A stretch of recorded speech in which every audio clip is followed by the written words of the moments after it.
From Keene in the Shire, the Liberty Media capital of the world, this is Daryl W. Perry, host of FPP Radio News for Thursday, September 27th, 2018. Silver is trading at $14.24 per ounce. Gold is valued at $1,188 per ounce. Zen is trading at $16, and the average price of Bitcoin is $6,510.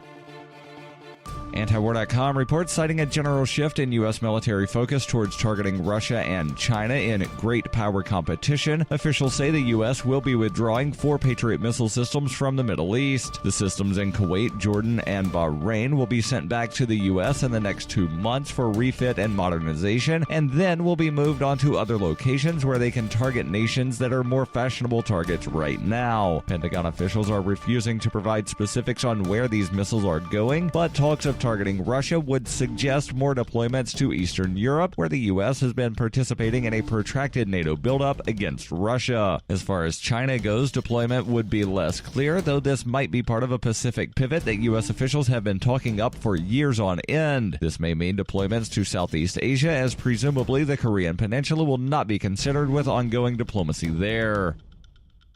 Zencash has changed their name to Horizon to better represent their transition from a cryptocurrency to a pioneering platform that protects consumer data. They're working towards the day when anyone will be able to build privacy-based applications on the Horizon platform and generate income from them. This will allow Horizon to bring thousands of real-life services to the community, services that provide freedom, utility, and privacy. Learn more at horizon.global and join the Horizon community. HORIZEN.global.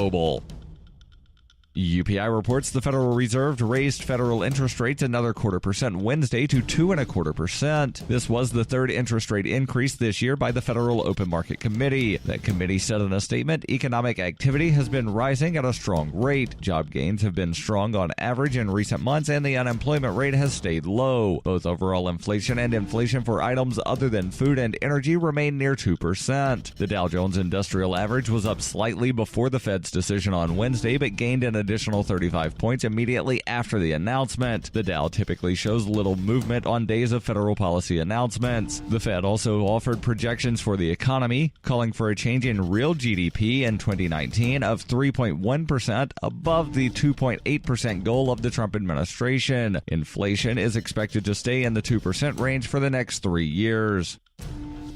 In 1999, Daryl W. Perry began a search for traditional values, which led him down a path to the ideas of liberty. He tells the story in A Rebel's Journey, My Path to Liberty. Of the book, Dr. Brian Sovereign says, sometimes it's funny, and sometimes I think it's crazy, but it's always authentic. Find A Rebel's Journey, My Path to Liberty by Daryl W. Perry on Facebook, read reviews on Amazon, ask for A Rebel's Journey wherever books are sold, or visit arebelsjourney.com.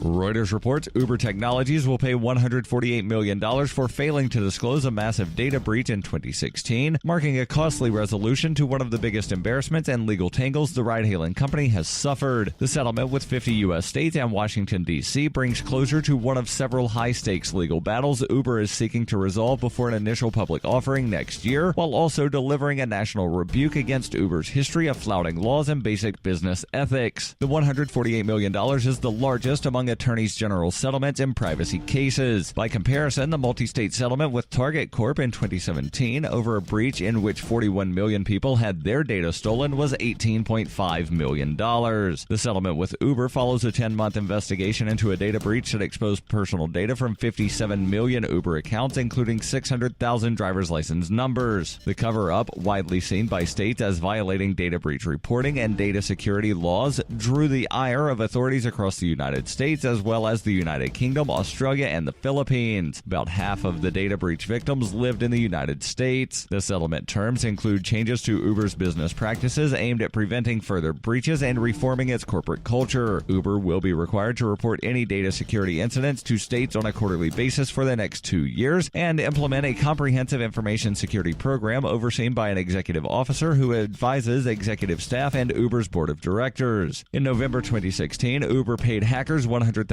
to destroy the stolen data using its bug bounty program.